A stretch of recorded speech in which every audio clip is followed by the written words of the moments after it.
Welcome, everyone, to Midday Magazine for this November 15th, 2023. I have your host, James J. Malouf here. Right now, we have in studio not only our friends from Wisconsin Rapids Community Media that we say hello and good afternoon to, encourage you to support them. Go to YouTube, type in your search bar, Wisconsin Rapids Community Media, subscribe to their page.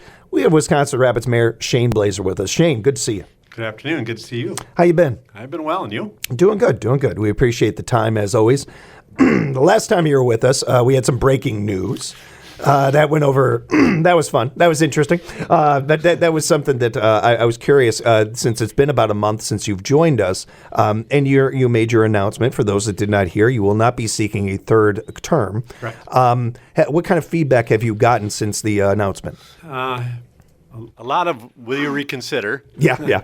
I got a lot of that, and so that's just for me. That's just no. I'm joking. I've had a number of people come hat in hand, request me to reconsider, but I think it's time. It's and we'll see what happens. I think there's a gentleman from council. Hopefully, will run. I spoke to a gentleman this morning, and I guess there's some other guy that's going to run, and. So we'll see how this all turns out. Yeah. How is it? You make the announcement. This is something I know you well enough to know you don't do anything really off the cuff. You thought about this. You talked to your family about it. Something you've thought deeply about. Mm-hmm. There's that part of it, and then there's actually doing it, and then the aftermath of it. Mm-hmm. How have you been with your decision in the aftermath of it? I feel really good with my decision. Yeah. I kind of made the decision, and that's where I'm going with it. But there's times, I worry. I worry about, the community and ultimately the organization. But there's been many mayors before me, and there'll be many mayors after me. And life will go on, and the city will go on, and hopefully it will be the next mayor will do things even better and make things better. And that's all we can hope for. Try to be a little optimistic, glass half full kind. Yeah, we've touched on this a little bit. There's some parallels between what you do, what I'm doing, and what a lot of our team here at WFHR does. There's certain jobs you do certainly for the paycheck, and then there's jobs that you do where it's good to get that paycheck. Certainly, of course, you got to get the lights on. Yep. But it's a passion. It's something that you care about. You don't run for public office unless you really care about your community at this level. There isn't a whole lot of Rockefellers running for mayor or anything like that. You don't get rich doing something like this. Is my point. You don't work in government and certain jobs just for the income, because the amount of time you put in we figure out what you make per hour probably is not the greatest, but that's not why you do it. There's plenty of other jobs you can go do if you just want to make money. You do this, you throw your hat in the ring, you do something like this because you care, because you see something that, okay, there's a need here I can help with, I can assist, I can make my community better. And that's great. And you get involved in those things. But then there's the actual process, and you're doing it, and you're going through the grind and the hardships. You go through a pandemic, for God's sake, in all of this process. And you get to this point in your career where you are going to walk away from this. Mm-hmm. But it's you went into this caring and having a passion. You do all this work, and then there is the idea of leaving that work, of walking away from it, and there's a personal aspect, there's a passion involved in this, and it's not. While it's understandable, you told us you feel good about this decision. That doesn't make it easy to make. It's not like it's just walking away, and that you put a lot into this. There's a lot of projects that are still going on and that may be continuing when you leave. So I imagine there's that part of this too, where it feels good and it feels like the right decision, but that doesn't make it easy. No, it doesn't, and. Like I said, it's staff, and it's you're worried about, hopefully everything's going to be okay, because I've always felt a strong connection with staff and had loyalty to there, and which also I always say it's kind of been my biggest weakness, because when you evaluate staff and needs, it's more personal if you kind of have that connection, where the next mayor may not have that connection. It may be like, oh, we're just going to get rid of this, and this, and that's part of it, though. And unfortunately, that's part of working in an environment where your leadership is elected, and that can easily happen. And so I worry about that a little bit, and because I do think we have a pretty phenomenal staff and a lot of great people there. What are we got some time here before you're done and everything, of course. But I thought that one of the things we could do in our conversations leading up to your end of your run here is not only touching on these subjects, but different things that you've learned in this position that may help that benefit the next mayor. So we'll touch on this, and it's a little homework for you, I guess, to think about for future interviews and everything. But when it comes to those projects, when it comes to those coworkers you have, can't be easy to walk away from.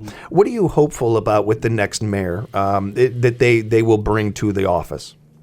Well, I don't know, to be honest. Yeah, it's a good answer. I'm kind of waiting and seeing who actually ends up falling from the apple tree, and then kind of seeing what their thoughts are, and everyone thinks, I'm going to run for mayor, but people really don't understand what even the job is, what's involved. I always recommend you should be on city council first, because it's where that whole learning curve is really going to take off. And it's kind of hard to step in the mayor's office and try to learn, because it's just inundated. The floodgates open, and it's just nonstop, especially when you first get elected. There's so many things to do, especially in April. There's a lot of appointments to boards and commissions, and you're trying to scramble to find people and make those appointments, and because those boards and commissions still have to continue to operate. And I don't know, a lot of people in 4 years, I've appointed a lot of people to these boards and commissions, and are they going to stay? Are they going to go? You just don't know some of those transitions too, and so I'm just kind of waiting and seeing to see who that person is. But I think the most important thing, they have to have a passion for the community and understand that your nights and weekends are potentially, you're going to end up missing family functions, and if you have kids, you're going to miss kids events, and it's unfortunately part of it. But it's part of the sacrifice of public service. Yeah, that's what you sign up for, and ultimately, that's probably the biggest thing why I'm getting out, or a big piece of the reason why. Sure. But that is something to keep in mind, and I appreciate you bringing a voice to that too, because it's not something that we think about. I think when we ask people to be do public service, when we ask people to be on boards or be a mayor or something along those lines, that's the part that can get lost in the shuffle sometimes. It's also noteworthy to me in the community in the time that's, it's been a short amount of time since you made the announcement, but in this position, I am the water cooler. Like people just come in here and there's just conversations that are going about all the time, and not always. In fact, most of the time, it has nothing to do with what we're about to talk about on the air. It's more just conversation, and I haven't heard from one person about anybody thinking about running, and I thought that was quite interesting, because I know that in years past that has been the case. I'm encouraged that you have. That's more important than if I have, and I'm encouraged to hear that people are thinking about this, but. It is noteworthy, I would think, that when we were kids, Shane, that it felt like people were just up and running to run for public office or to be a part of these things. That has changed a lot. A whole lot. And I know that that change has a little bit to do with part of why you're leaving office. So not only do I think that's something for people to keep in mind, the next mayor and that, but I think it's something as us as citizens, more importantly, to keep in mind, that we can push away good people. Like this happens. It isn't just in a personal relationship that you can do this. We can do this with public officials as well. Yeah, you got to have thick skin, because you're going to hear nothing but mostly bad stuff, or how bad you're doing the job, or you should be doing it this way. Everyone's got an opinion and everyone's willing to share it. But as you can see, not a lot of people are willing to step forward and put themselves out there and face the same scrutiny as they're scrutinizing people. And that makes it a challenge. But I don't know, it's still about trying to do the greater good, and you let that noise happen, but it's just noise. And a lot of times you have to remind yourself that most likely it's in a very, very small group of people. It's a very minority, but they do have a keyboard or a voice that they're loud with, but not a lot of people agree with them. Yeah, when it comes to the keyboard cowards out there and those individuals, a child can do what you're doing. It doesn't take a lot of brain power to be able to complain and whine. Children do it every day. What we're looking for are individuals that actually want to make an impact. It is not. I'm not at all saying that you're not entitled to your opinion. You're an American, baby. That's part of what the beauty of this country. But that comes with. that isn't just something that you get to throw out there. That isn't free. That Responsibility. There's a responsibility to that. You don't just get to say, hey, this is a problem. Okay, well, how would you fix that problem? What would you do to make things differently? And also do it in an adult voice. Do it without having to be a name caller or, again, acting like a child. The better we handle ourselves as adults on whether it's on social media or individually in person or anything like that, the more maybe we have of people that want to run for mayor or want to be a part of public service and everything. It can't be lost on us. I can't be the only person seeing this.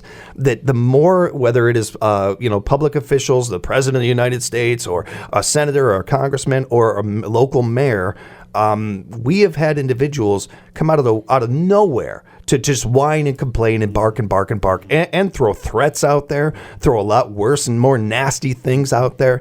And with that happening, well, those individuals aren't running for public office. Those individuals aren't putting their neck out there. It's you guys. It's you, the ones that are doing this. And we're getting less and less people that want to do that. And we're getting more and more people that the only people that want to do it are looking for 15 seconds of fame or something like that. That's not the kind of individuals we need.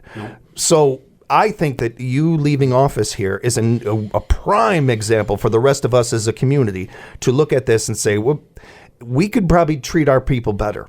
It doesn't mean that you can't have accountability. You can chew gum and walk at the same time. You can have accountability, and you can also show some support, or at least hold your tongue.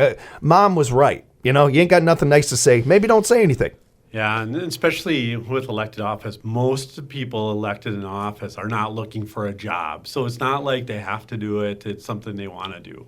And they can easily go find something else to do. Yeah. And that's why we see so few people wanting to run. And it's going to hurt. And, everyone wants, the mayor has all this power. Well, no, honestly, I keep saying that 8 people on the city council collectively as an 8-person group have a lot of power. Mm-hmm. Individually, they have none. But I can veto. I get I oversee staff and make staffing decisions, and I get the tie-breaking vote. But it's the 8 people on council that has the most power in the community. Collectively, they determine our budgets. They determine laws, ordinances, policies, and collectively they make the decisions. And that's where I always say the true power in government is a collective group. If I can get, and I know this going into it, if I can get 4 people to be one way, I can break the tie and go for another way. And last night, and I don't know if we plan on talking about it, but the ATV, UTV ordinance, mm-hmm. that was, to me, it was just kind of like a highlight of our community, how lack of progressive we are. Mm. And this is, it's very frustrating because everybody talks about wanting Rapids to be different. We need to do things differently. But when it comes to doing something differently, we hold on and say, no, we don't want to do that.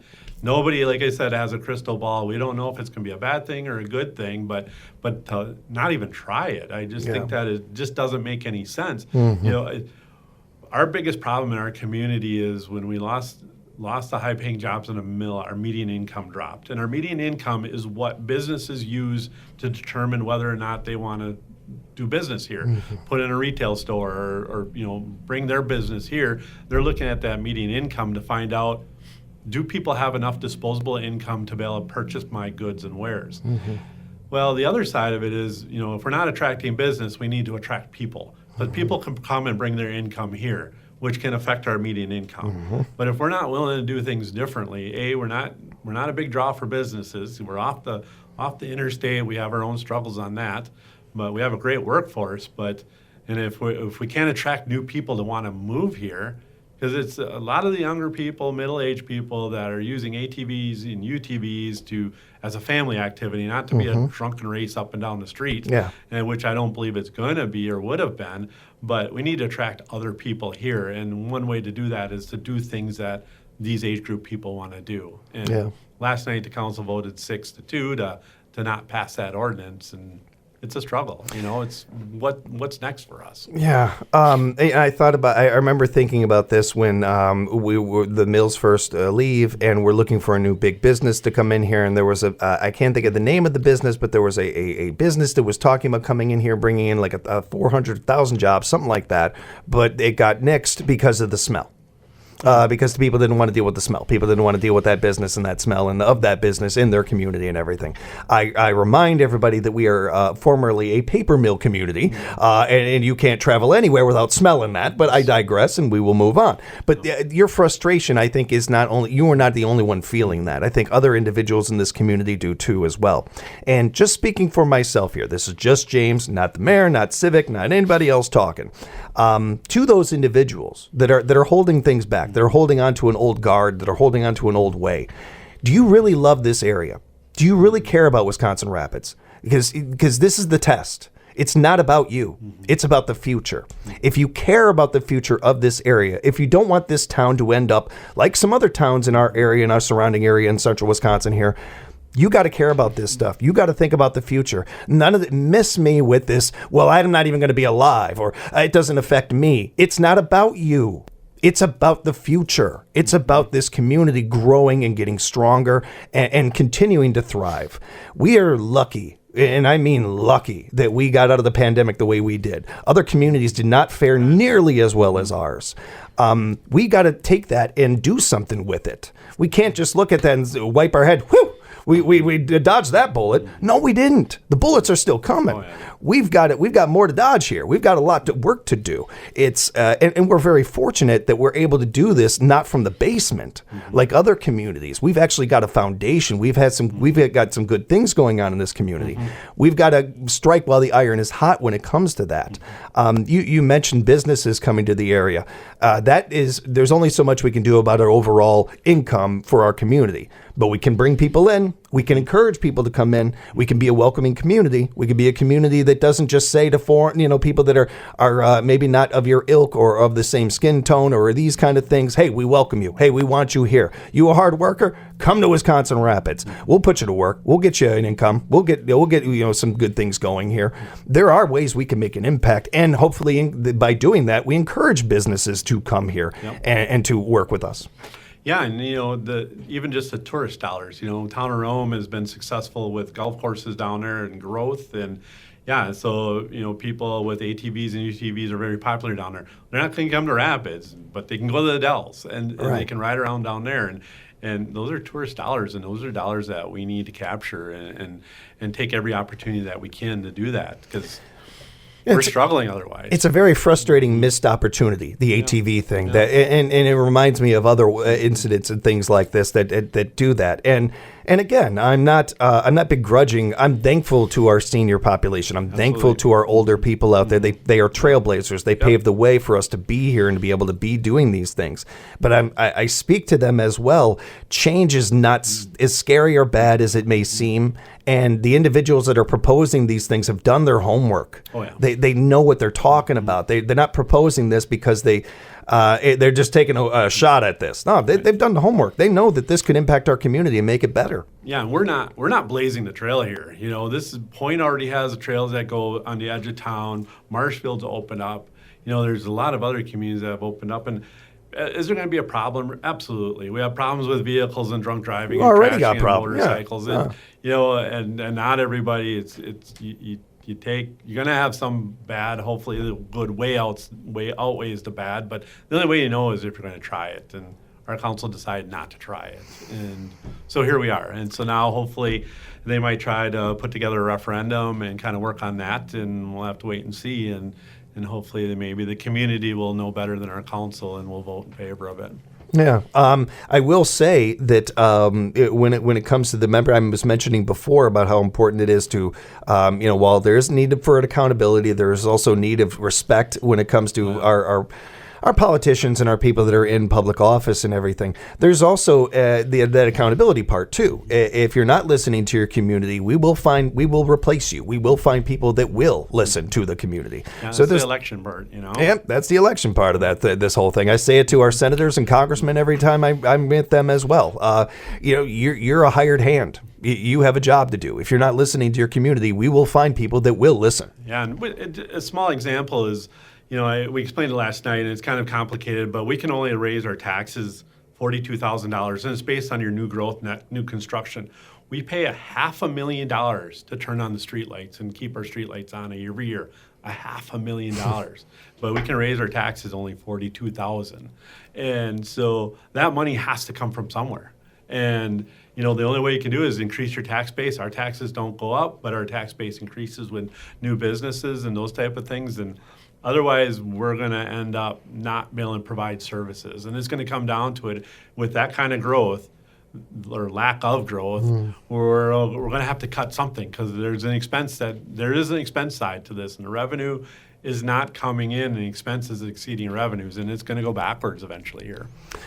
Noticed the other day that you are looking at recruiting for a Parks and Rec Commission appointment. We have that up there? Yep. I think we have Board of Review and Board of Zoning Appeals I'm looking for also.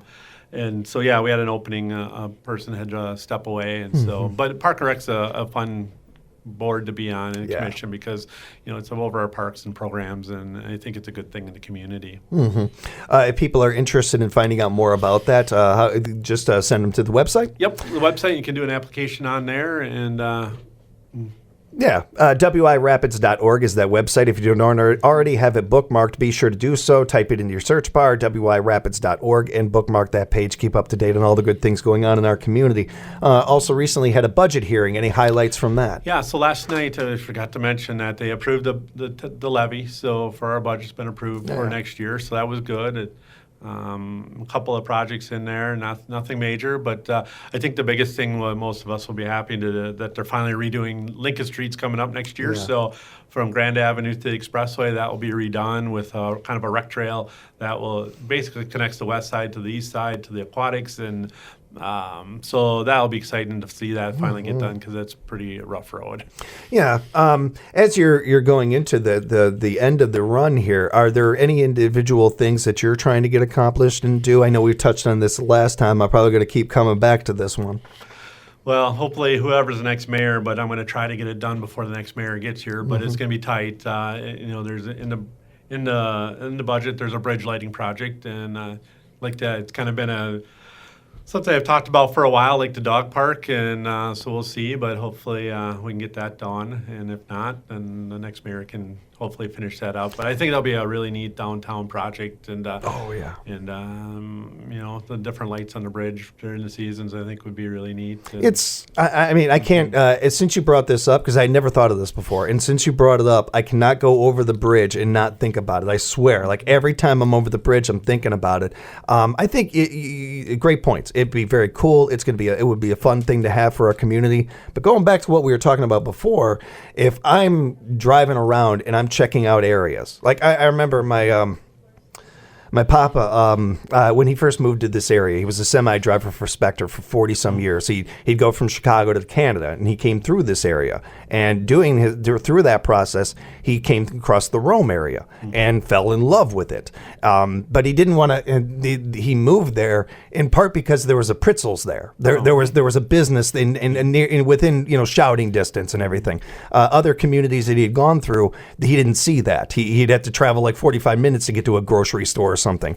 What he liked about Rome was obviously the beauty of it, but also the connection of having not only a Pritzl's there, but having Rapids 20 minutes away, not even. That kind of stuff matters. The little things that my papa saw in the communities in Rapids here and in Rome and Nakusa, they stood out to him. It made him want to come here. Yep. I'm an individual. I'm checking out this area for myself or for my family. I'm driving down one of the streets or one of the bridges, and I see these things. That's just one more thing that's going to pull me in. And we just don't know how many of those things, add up and make an individual. You know what? That's where I want to raise my family, Wisconsin Rapids. Yeah, it's quality of life, and as Kyle Kearns always says, creating a sense of place. Yeah. Mayor, I look forward to every chance we get to hang out and talk. Appreciate the time and appreciate what you're doing for the community. If people have follow-up questions, want to talk with you or individually or anything else, how can they do that? Shoot me an email. If you go out to the website, you can find our email there, or 715-421-8202 is my direct line. And again, that website, WIRapids.org, is the website to go to find out more information about some of the other things we've talked about today. We always say a big thank you to our friends over at Wisconsin Rapids Community Media. Thanks to them. We'll talk with you guys real soon. And Shane, we'll talk next month. Perfect. Look forward to it. Looking forward to our next guests on Midday Magazine coming up right here on WFHR, locally grown radio.